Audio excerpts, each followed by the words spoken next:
burglary, surveillance, war on the water. I'm Dermot Murnahan. Tonight's big story, the battle for the North Sea.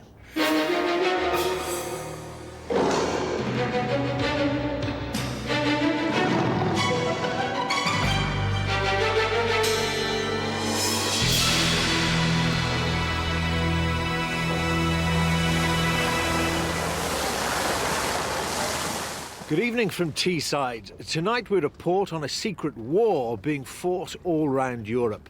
On one side, the multinational chemical companies who manufacture materials for anything from video cassettes to plastic Macs and face cream.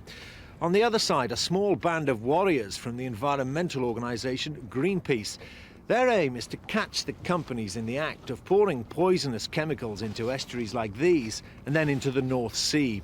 The company's aim is to stop Greenpeace. The result, as you'll see, can lead to explosive confrontation.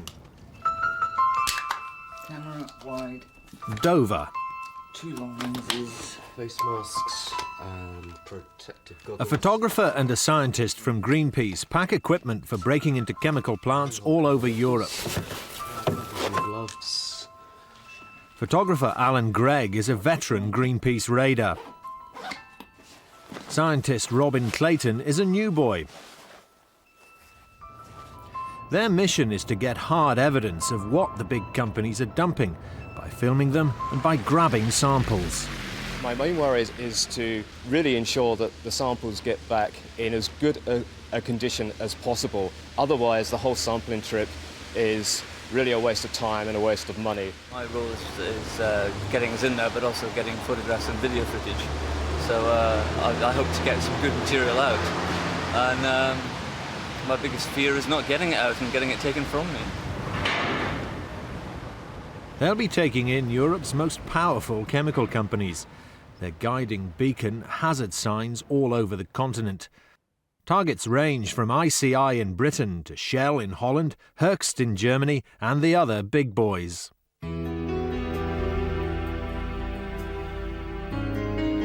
First, Belgium. A local contact is taking them to a complex of the Belgian multinational Tessenderlo Chemie, which turns out plastic for cling film and car dashboards. And this is fenced off? Yeah, it's fenced off. And what's security like? Is it controlled, do you know? It's with lights on and with cameras. Okay. I think if we do it in a hurry, they can never be there. Okay. Okay? Good. Alan Gregg, who's been breaking into plants for Greenpeace for 10 years, is looking for an unlit section of the perimeter. However carefree they seem, these raids are not a game. The most worrying thing is being confronted with people who work there. I once jumped over a fence and was confronted by a worker with an iron bar. Fortunately, he didn't hit me, he hit the chap I was with. Robin Clayton bottles his first chemical sample. Whatever comes out of this pipe eventually ends up in the English Channel. It's one of nearly 20 discharges all round Europe. Their commanders in London have ordered them to get samples from. Do you think that the chemical industry has all been alerted in any way? I certainly haven't been phoning them up and telling them that we're going to be dropping by. Paul Johnson and Tim Birch are the Greenpeace strategists behind the mission. I mean, it's important we sort of catch them unawares.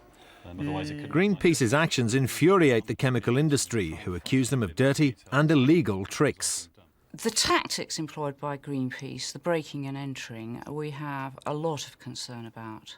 Not only is it illegal, but it also poses real safety risks, not only to people inside the plants, but also to the communities immediately around plants. We feel trespassing to take samples is a minor problem compared to the much bigger problem caused by these companies of polluting the sea.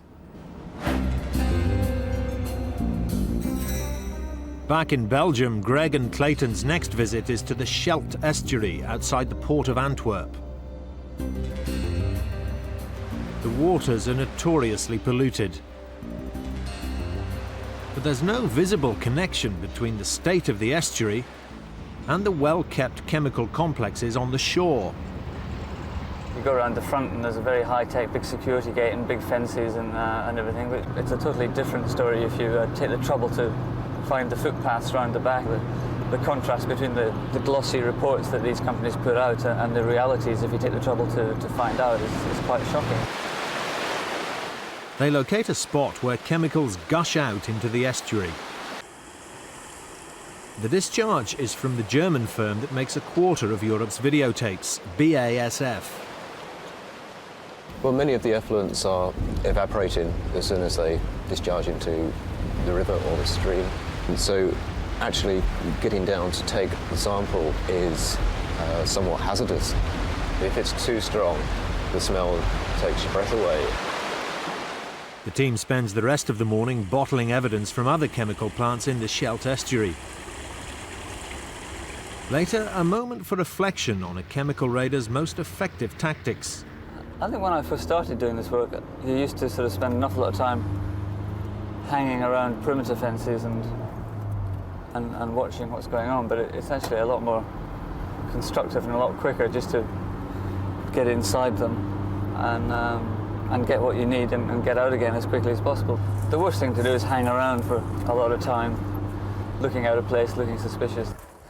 But it can go wrong. On the final Belgian raid, they're looking for a backway into a plant owned by Solvay Chemicals, which makes plastic for window frames, furniture and clothing. Hi, dog.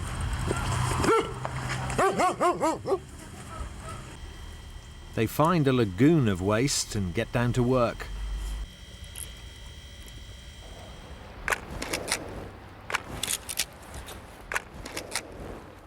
But a van from the plant spots them on company property.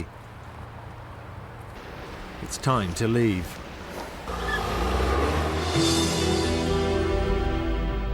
A blue van follows them.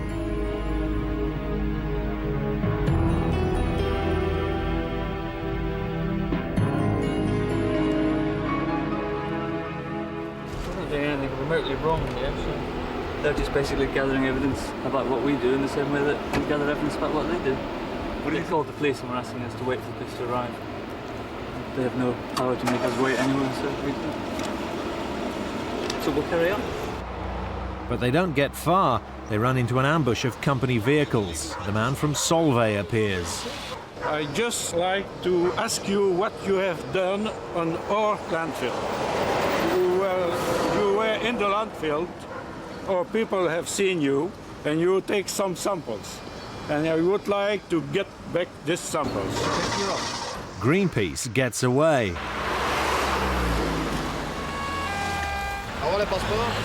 But the big story crew is too slow. The local poiros are on the case. Yes, ils sont en train de faire un reportage télévisé. Oui, il faut faire partie de Greenpeace. Are you a member of Greenpeace? No. Despite not being Greenpeace, we're invited to spend the afternoon at the local police station and searched for the samples. But they're miles away with Greenpeace. In 24 hours, they'll be back in the Greenpeace laboratories at Exeter University in the west of England. From Belgium on to Holland and the giant Europort of Rotterdam. Here the law is supposedly much tougher on chemical companies, but there's mounting fear that some discharges include tiny traces of toxic materials which can get into food and be passed on to humans in much bigger concentrations. The quantities are measured here in picograms. Stuff is getting in the food chain, and every time it's more concentrated. A very little fish has, for example, I call 200 picogram. A bigger fish who eat a small one has 2,000 picogram. A bigger fish has 2 million picogram. And then when we eat it... The Rhine is already heavily polluted before it reaches Rotterdam. Today's mission is to find what's being added by the well-protected chemical plants round the harbour. I don't really know what to expect at the moment. I've been told there's 2 effluents that we have to sample, and we've got to take a selection of sediment samples from Rotterdam Harbour here. I believe we've got one underwater effluent to sample, which might need thinking about. Their targets include a Shell plant which produces plastics and paint resins, and Axo Chemicals, producers of chlorine used among other things for dental cream, weed killers and compact discs. Greenpeace climbs the Axo pier. But a security guard spots them. They do the sensible thing quickly. The companies will do nothing so long as they stay in the boat. Somewhere under this pier, Axo has a discharge pipe. It pumps out the waste from the products the company makes on shore. Further on, similarly discreet discharges will come from the Shell chemicals plant. Clayton takes samples of the mud from the river bottom. But even if there are toxic traces in these discharges, do they matter? The chemical industry is reassuring. But in Holland, cancers among young people are 20% more than expected, prompting a campaign by Dutch doctors for a government investigation. Of course we all die, and of course many of us will die from cancer, but it's the age that you're getting. It's the kind of cancer that you are getting. Back in Britain, analysis from the Belgian raid is underway. The scientists are looking for two things: so-called listed chemicals, substances considered potentially so harmful that European governments have agreed to phase them out, and also unconsented chemicals, where companies are dumping chemicals which are not on their official permit. The Belgian results are startling. The first sample from the Tessenderlo plant shows up traces of 9 listed substances. By contrast, at BASF, despite the smelly pipe, are all clear except for one unconsented substance. But at Solvay Chemicals, good reason for their man to want his samples back. They show 5 listed and 5 unconsented chemicals. And I would like to get back these samples. Next country, Germany, which boasts the toughest anti-pollution policy in Europe.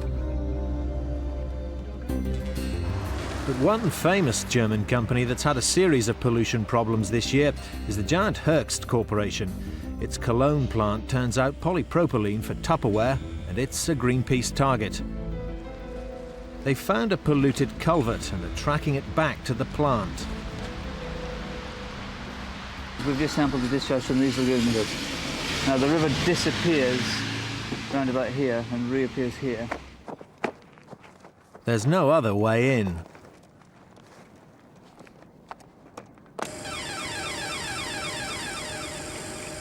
It takes 3 minutes to find where the effluent is treated and discharged. Despite the alarm going off, they get away. Germany has tried hard to be clean. Nobody even dares drop a sweet wrapping in cities like Cologne. For discharging illegally into the Rhine, you can go to jail for 10 years. But the clean-up drive is faltering, according to Green politicians. At the moment, it is a little bit on the hold, and that's due to the federal government, which doesn't want to oppose the chemical lobby or the production lobby, because they always appeal to the recession process and say, please, federal government, if you don't help me, then we will have, 30,000 employees and so on. Next stop, the Hulls thermoplastics plant in Westphalia, where they make materials for computers. These bullocks are all Greg and Clayton think they'll have to brave, but they're wrong. Clayton takes his time. It's a mistake. What happened next, we can't show you. When we were still inside the plant, a routine security patrol picked us up. It boiled down to a bit of a struggle, actually, and they ended up getting their Alsatians out to hold us there, which was quite intimidating. And then they called the police, and then they erased the tape, which was shot inside the factory. All this time I had samples in my bag. Fortunately, I managed to take away the samples with me intact. So from that point of view, we managed the whole operation quite successfully. But their luck's about to run out, thanks to a British company. The target is in Wilhelmshaven, 200 miles away on Germany's northern coast. The company ICI. ICI's environmental record here is judged impeccable by local officialdom. The company's shy of outsiders wanting to nose round, especially a Greenpeace diving team.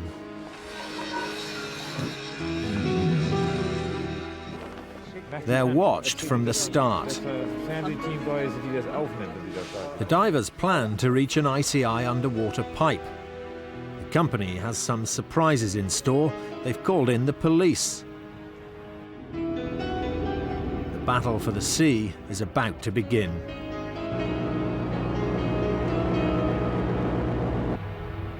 The pipe's beneath the pier.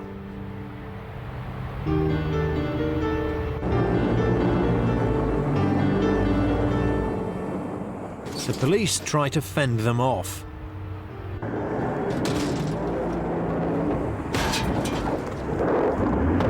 Then the police start ramming them.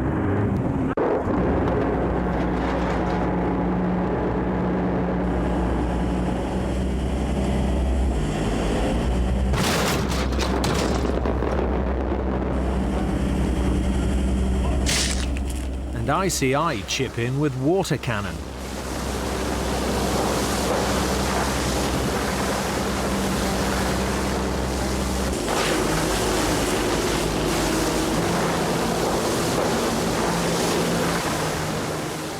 The battle lasts 16 minutes. It's all hidden from the shore. The company has won. The divers couldn't go down. ICI say they have legitimate worries about Greenpeace. We're very concerned about the safety of our plant, and we have no idea what they're doing when they appear around the outfall of one of our plants. If they want to know about our emissions, they only need to come to us and ask us, and we'll tell them. And we've invited them to come in. But when they're causing a potential hazard, then we have to take appropriate action. But isn't the appropriate action not water cannons or ramming? It all looked very dangerous, not to say a little life-threatening. Why did you employ such strong tactics? It's a bit like if you were in your house and somebody appeared trying to block your chimney when you were inside with your family, and that could potentially cause great problems and a hazard to you and your family and also to them. You would take the appropriate action to try and prevent them doing it. But that's the sort of thing that we're doing. Greenpeace says surprise raids are the only way to get the truth, despite the consequences. Extraordinary behaviour, just to be able to call upon the customs authorities, the police, and get them to come and stop people peacefully coming around to sample some water and some mud off the seabed. On to Sweden, the last country on the mainland of Europe. The destination, the Norsk hydro plant at Stenungsund on the Swedish coast. In squeaky clean Sweden, supposedly the most environmentally correct nation in the world, toxic wastes are still dumped, apparently to leach into the North Sea.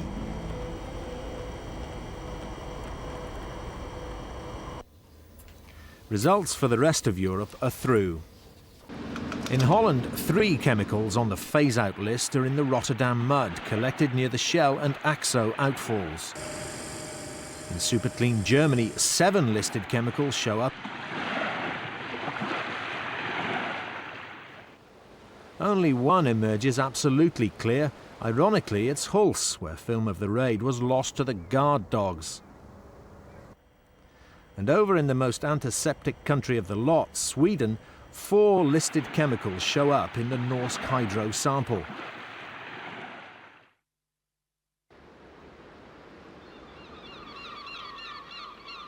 The last lap of the investigation was here in Britain, the dirty man of Europe, according to some critics on the continent. Would the Greenpeace team make that label stick, or make the critics eat their words?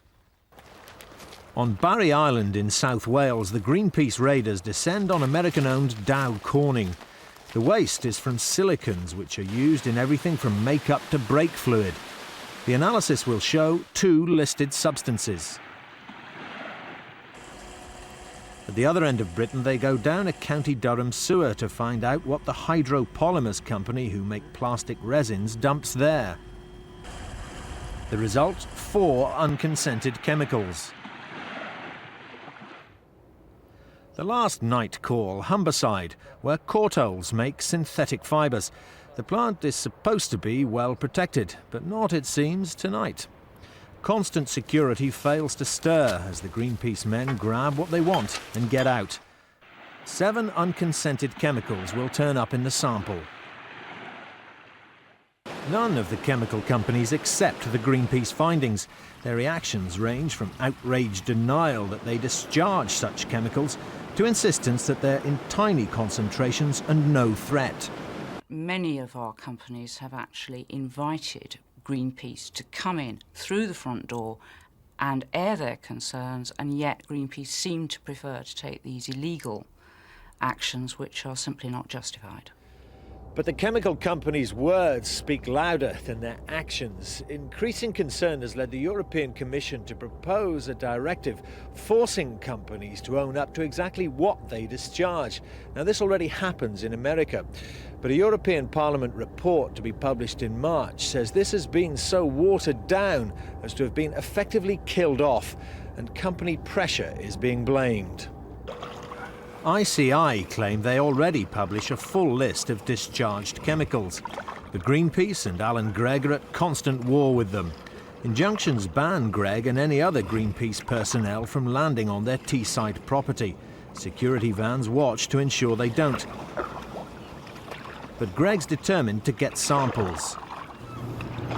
You simply have to take a boat, a small open boat, out on rivers like the Tees. You see wildlife trying to hack an existence out of these horribly polluted rivers and harbours. It's pathetic. It's not how ICI see it. What we're trying to do is to be in compliance with the law all the time.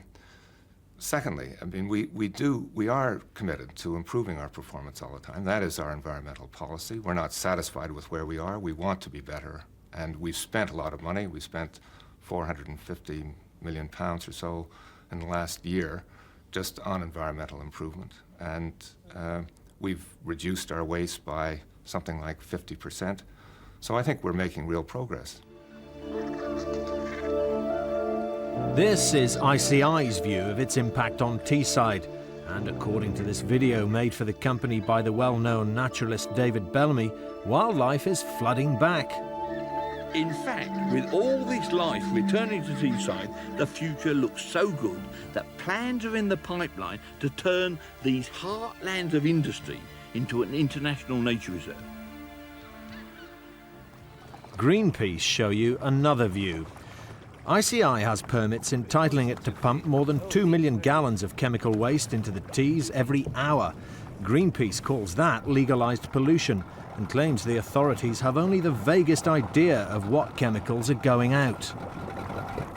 And this is the effluent they discharge from the discharge point up there from Wilton Works, which is about half a mile inland. And this whole gut here is about a kilometre long, and it's just one long straight chemical sewer of ICIs pouring into the North Sea every day. Has been for years. 5 listed substances turned up in ICI's North Tees discharges. A sample was also taken from the biggest ICI outfall across the river. However, impending legal action prevents us reporting on that. Out of 18 of Europe's top chemical companies, 2/3 show up discharging dangerous chemicals on the lists governments are trying to phase out. 1 in 3 are also dumping unconsented chemicals not on their permits. So are we the dirty man of Europe? On the basis of the chemicals Greenpeace turned up on this exercise, maybe the title should pass to Belgium. But none of the other countries is clean or anything like it. They're all polluting the North Sea. Which companies, which countries are worse, though, nobody knows yet. The companies themselves have seen to that, which is why Alan Gregg will keep on going. If you look at some place like at the mouth of the River Tees, Seal Sands, there's been a seal colony there for donkey's years. Just looking at where those seals are trying to live is heartbreaking. That colony haven't had a live pup for years and years and years. They've just been giving birth to dead pups, purely because of pollution. And if we can force these companies to tidy up and maybe get that colony back on its feet again.